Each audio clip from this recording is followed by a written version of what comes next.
오늘 전할 말씀의 제목은 사랑이 전부이신 하나님입니다.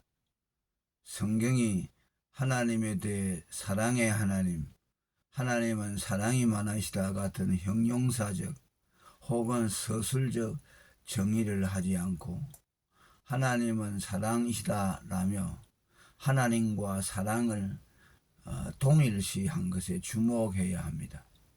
하나님은 사랑 자체이고 사랑이 하나님의 속성과 존재 방식이라는 뜻입니다. 이는 사람들이 일반적으로 생각하는 하나님의 사랑 개념을 훨씬 뛰어넘습니다. 하나님이 창세전 그리스도 안에서 우리를 자녀로 택하신 것도 우리에 대한 사랑 때문이었고, 천지 만물을 창조해 주신 것도 독생자와 택자들을 사랑해서입니다. 그러나 인간이 하나님께 범죄함으로 저주 아래 떨어졌습니다. 그러나 하나님은 그들을 버려두지 아니하시고 독생자를 화목제물로 보내사 그들을 구속하셨으며, 이 구속이 하나님 사랑의 핵심입니다. 이 구속의 사랑은 영원한 사랑입니다. 구속을 이루기 위해 그리스도가 십자가에 달리신 것은 2000년 전이었고, 각 사람이 구속의 사랑을 입기 위해 그리스도를 영접하는 것은 짧디 짧은 개인 생애 속에서 일어나지만 그것들은 모두 영원한 하나님의 작정 속에 연루되어 있습니다.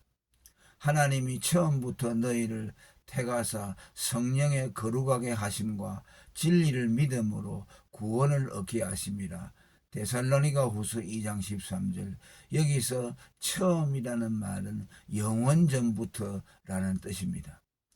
또 하나님은 창세전에 그리스도 안에서 우리를 택하시고 사랑해 주셔서 하나님 앞에서 거룩하고 흠이 없는 사람이 되게 하셨습니다. 에베소 1장 4절. 이 영원에서 발원된 하나님의 구속의 사랑은 역사 속에 유한된 사건이나 피조물들에 의해 회방을 받을 수가 없습니다. 이는 유한의 영역이 영혼의 영역을 침범할 수 없다는 영역 기속의 원리 때문입니다. 그리고 이 영혼에서 발원된 하나님 사랑의 기원자는 당연히 하나님이시고 처음부터 끝까지 그에 의해 작정되고 경륜됩니다. 사도 바울의 표현을 빌리면 작정하시고 부르시는 하나님으로 말미암아 되는 로마서 9장 11절에서 26절 구원 경륜입니다. 이렇게 하나님 기원적인 사랑은 선악간의 인간 행위에 영향을 받지 않고 인간의 선제적인 어떤 것을 용납하지 않는 무조건성을 띱니다. 우리를 구원하시되 우리의 행한 바 의로운 행위로 말미암지 아니하고 오직 그의 긍휼하심을 쫓아. 디도서 3장 5절. 이렇게 하나님의 구속의 사랑이 영원하신 하나님의 기원하고 있음을 아는 지식은 유한된 피조물에 의해 구원이 회방받지 않는다는 것을 알게 하므로 사람들에게 구원의 확신을 북돋습니다. 그러나 사람들이 가진 하나님 사랑 개념은 대부분 위의 정의들과 합치되는 경우가 드뭅니다. 그들이 가진 하나님 사랑 개념은 대개 이런 내용입니다. 지금은 내가 부족해서 하나님의 사랑을 받지 못하지만 앞으로 하나님의 마음에 들면 그의 사랑을 받을 수 있을 것이다. 혹은 그 반대로 비록 지금은 하나님의 사랑을 받고 있지만 언젠가 내가 잘못하면 지금 받고 있는 이 사랑을 잃을 수도 있을 것이다 라는 내용입니다.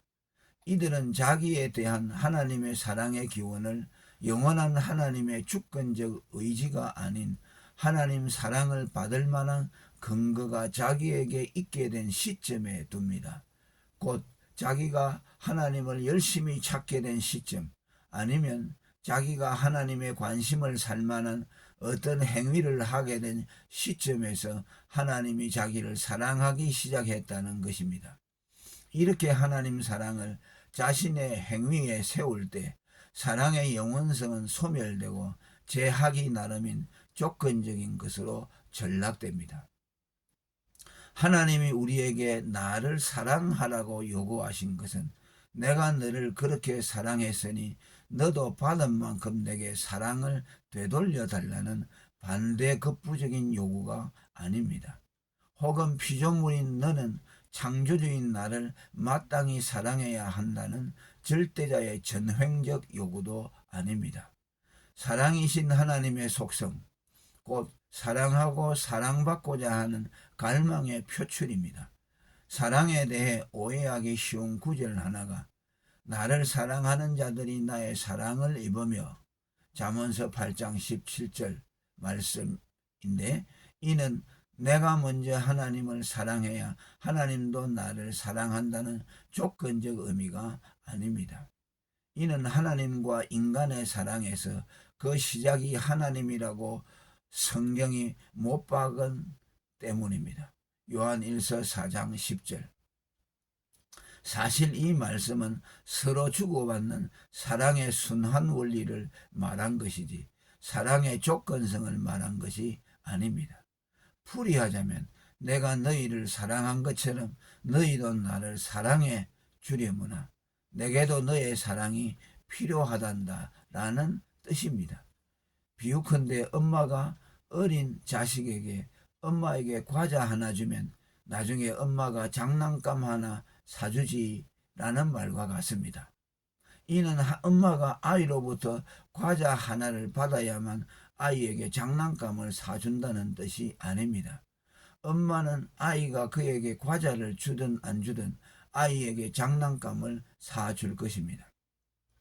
엄마가 아이에게 기대하는 것은 과자가 아니라 과자를 건네주는 사랑스러운 아이의 손길입니다.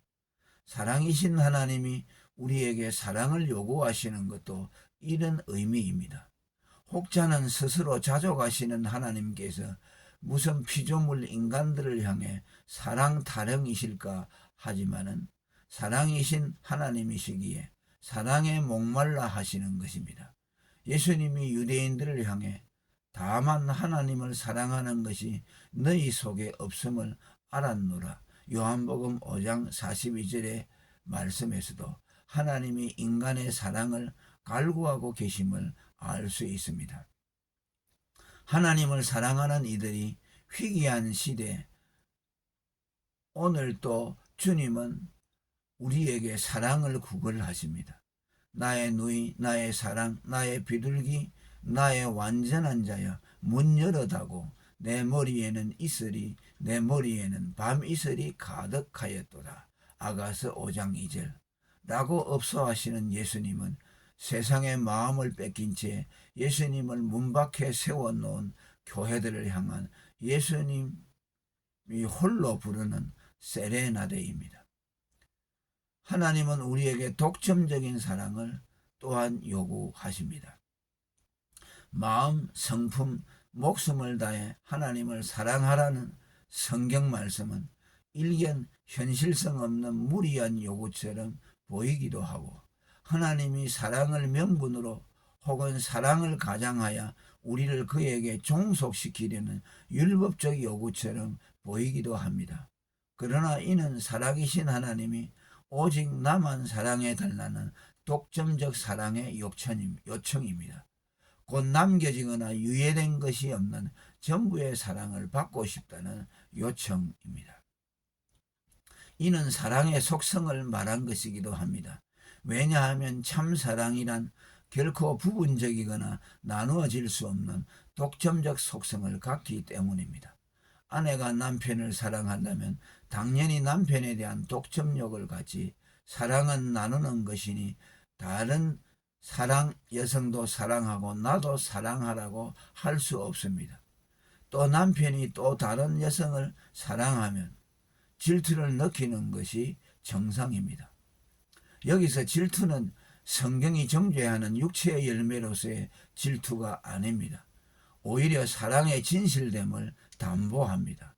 하나님이 우리에게 우상을 용납지 않으시고 우리에 대해 질투하시는 것도 우리에 대한 하나님의 사랑의 독점력 때문이고 동시에 우리에 대한 그의 사랑의 진실성을 드러냅니다.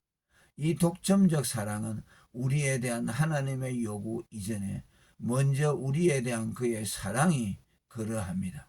하나님이 우리를 사랑하실 때 그렇게 독점적이고 완전한 전부의 사랑을 하셨습니다.